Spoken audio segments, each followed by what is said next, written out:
নমস্কার, আমি আচার্য ডক্টর তপন শাস্ত্রী। আমি এর আগে জ্যোতিষ সম্বন্ধে আপনাদের সাথে আলোচনা করেছি, মানে জ্যোতিষের বিভিন্ন বিষয় নিয়ে আলোচনা করেছি, সংখ্যাতত্ত্ব নিয়ে আলোচনা করেছি, বাস্তু নিয়েও কিছুটা আলোচনা করেছি। বাস্তুতে কি গাছ প্রয়োজন, কি গাছ শুভ, কোন গাছ অশুভ, এই নিয়ে আলোচনা করেছি। আজকে আমি আসছি তন্ত্র বিষয়ে। ঠিক আছে, এই তন্ত্রশাস্ত্র নিয়ে নানান রকম মতভেদ আছে, সেই নিয়ে আমি একটা আলোচনা করছি তন্ত্র সম্বন্ধে। দেখুন, তন্ত্রশাস্ত্র এটা চিরন্তন এবং প্রত্যক্ষ ফলপ্রদ। তন্ত্র স্বয়ং মহেশ্বরের মুখ নিঃসৃত বাণী। অনেকে বলবেন ওসব বুজরুকি। তন্ত্র কিন্তু হেয় বস্তু নয়। আমাদের এই পুণ্যভূমি ভারতবর্ষে তন্ত্র মন্ত্র পূর্বেও ছিল, বর্তমানেও আছে এবং ভবিষ্যতেও থাকবে। ভারতবর্ষ বহুবার বহিরাগতদের হাতে লুণ্ঠিত হয়েছে। ধন রত্নাদির সঙ্গে বহু মূল্যবান অমূল্য গ্রন্থ সব লুণ্ঠিত হয়েছে। তার ওপর ভারত দীর্ঘদিন পরাধীন থাকায় ভারতবাসী তাদের জাতীয় সংস্কৃতি এবং কৃষ্টির কথা এক প্রকার ভুলে যেতে বসেছে। ভারতের অমূল্য গ্রন্থরাজি বৈদেশিকগণ তাদের দেশে নিয়ে গিয়ে নানা রকম গবেষণা করছে, কিন্তু আমরা সব ভুলে যেতে বসেছি। আমরা পাশ্চাত্য শিক্ষায় শিক্ষিত হয়ে পরানুকরণ করতেই অভ্যস্ত হয়ে পড়েছি। অন্ধের মতো বিদেশিদের অনুসরণ করতে ছুটে চলেছি। ভারতীয় তন্ত্র মন্ত্রের ওপর বিশ্বাস হারিয়েছি। আমাদের শাস্ত্রে 1000 বছর আগে আর্য ঋষিগণ বলে গেছেন শব্দই হচ্ছে ব্রহ্ম। আমাদের বিজ্ঞানীরাও সে কথা স্বীকার করে নিয়েছেন। শব্দ অপরিসীম শক্তিশালী। শব্দ মানুষকে সচকিত করে, ভয় আনে মনে, উত্তেজিত করে, আবার আদান প্রদান করে। মন্ত্র তো শব্দ বা শব্দের সমষ্টি, তাহলে তার শক্তি নেই এটা বলা যায় না। তবে শব্দের উচ্চারণ ক্রিয়াকলাপ নিখুঁত হওয়া প্রয়োজন। তন্ত্রের ক্রিয়া মন্ত্রোচ্চারণ সঠিক হলে বা নির্ভুল হলে তার ভালো ফল অবশ্যই মিলবে। দেখবেন একটা হঠাৎ করে দুম করে আওয়াজ হলো, আপনি ভয় পেয়ে উঠলেন, মানে একটা শব্দে আপনি ভয় পেলেন। আবার একটা সুন্দর জোরে গান বাজছে, সেই গানটায় আপনার মনে আনন্দ উৎফুল্ল জেগে উঠল, এটাও শব্দ। আপনি যে কথা বলছেন সেটা একজন শুনছে, এটা হচ্ছে শব্দের আদান প্রদান হচ্ছে। সেও কথা বলছে, আপনি শুনছেন, মানে শব্দের আদান প্রদান হচ্ছে। আবার কোনো একটা শব্দ, ধরুন একটা কেউ বাঁশি বাজাচ্ছে, সেই শব্দটা শুনে আপনার মনে দুঃখ হচ্ছে। একটা কেউ একটা ভায়োলিন বাজাচ্ছে, সেখান থেকে যে শব্দের উৎপত্তি হচ্ছে সেটা একটা দুঃখ ভাব আসছে। তাই শব্দ হচ্ছে অপরিসীম, শব্দই ব্রহ্ম। তেমনি আমাদের আর্য ঋষিগণ বিভিন্ন রকম শব্দের বীজ মন্ত্র তৈরি করে গেছে। বিভিন্ন রকম শব্দের বীজ মন্ত্র, যেমন যারা গান গায় দেখবেন তাদের একটা বীজ মন্ত্র। তাদের বীজ মন্ত্র কি? স্বরলিপি। সেটা কি না, সা রে গা মা পা ধা নি সা দিয়ে তাদের গানটা তৈরি হচ্ছে, ওটা হচ্ছে বীজ মন্ত্র। সেখান থেকেই একটা সুন্দর গান হচ্ছে, যেটা শুনে কেউ দুঃখ পাচ্ছে, কেউ আনন্দ পাচ্ছে, কারো চোখ দিয়ে জল বেরোচ্ছে। তারপরে শব্দ আছে। তেমনি আমাদের মুনি ঋষি, আর্য ঋষিগণ বিভিন্ন দেব দেবীর জন্য বিভিন্ন রকম মন্ত্র তৈরি করে গেছে। সেই মন্ত্রগুলো আসলে কি? বিভিন্ন রকম শব্দ।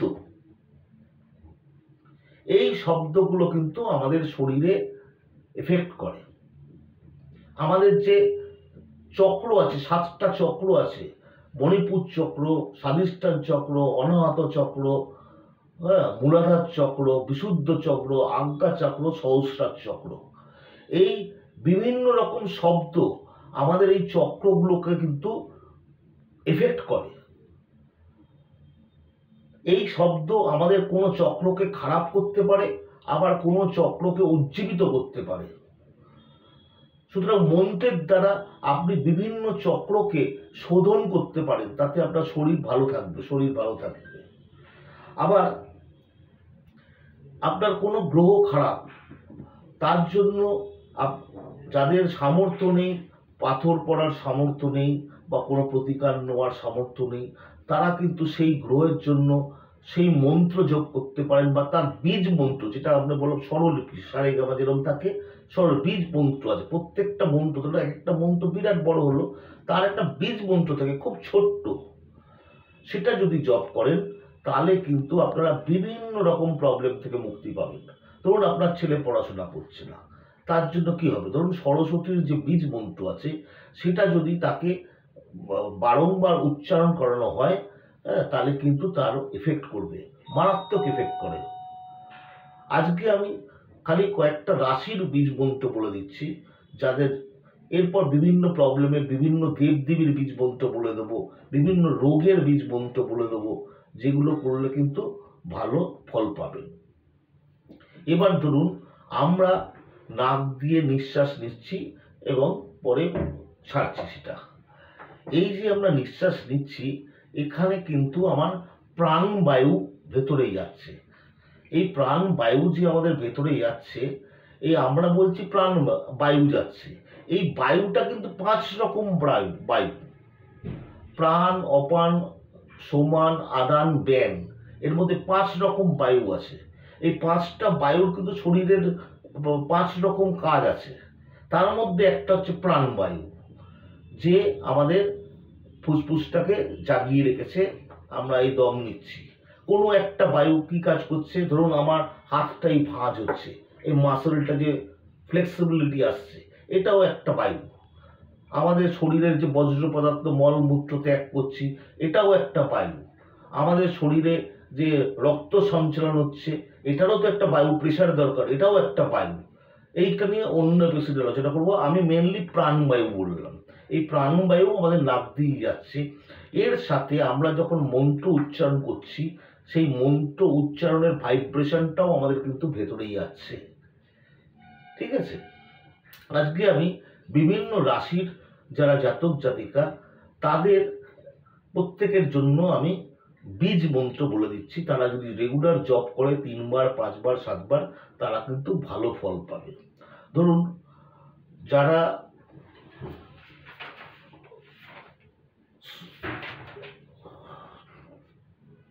আজকে আমি রাশির বলছি না, আমি বিভিন্ন গ্রহের বলে দিচ্ছি। ধরুন যার রবি খারাপ, তিনি কোন মন্ত্র জপ করবেন?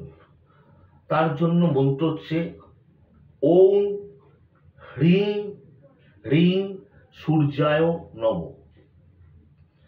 ওম হ্রিং হ্রিং সূর্যায় নমঃ। আমি আস্তে আস্তে বলছি।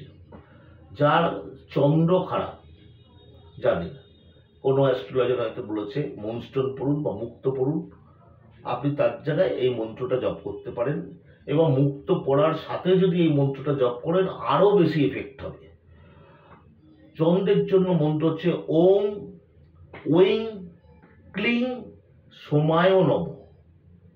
ওম ওইং ক্লিং সোমায় নমঃ। যারা মঙ্গল যাদের খারাপ, তারা লাল পলা পড়তে পারেন, তার সাথে যদি এই মন্ত্রটা জপ করেন ভালো হবে। মন্ত্র হচ্ছে ওম হ্রিং শ্রিং মঙ্গলায় নমঃ। আবার বলছি, ওম হ্রিং শ্রীং মঙ্গলায় নমঃ।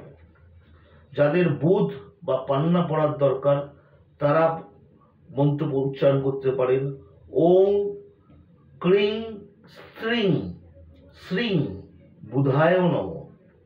আবার বলছি, ওম ক্রিং স্ত্রিং শ্রীং বুধায় নমঃ। যাদের বৃহস্পতি খারাপ তারা পোকরাজ পড়তে পারেন, তার সাথে এই মন্ত্রটা জপ করতে পারেন, ওম হ্রিং ক্রিং হ্রিং বৃহস্পতয় নমঃ। আবার বলছি, ওম হ্রিং ক্রিং হ্রিং বৃহস্পতয় নমঃ। হ্রিংটা দুবার আছে, তার মাঝখানে ক্রিং আছে একবার। যাদের শুক্র খারাপ, ডায়মন্ড পড়ার কথা, তারা তার সাথে ওং হ্রিং শুক্রায় নমঃ, ওং হ্রিং শুক্রায় নমঃ। যাদের শনি খারাপ তারা নীলা পড়তে পারেন, তার সাথে ওং ওইং হ্রিং শ্রীং শনিশ্চরায় নমঃ, ওং ওইং হ্রিং শ্রীং শনিশ্চরায় নমঃ।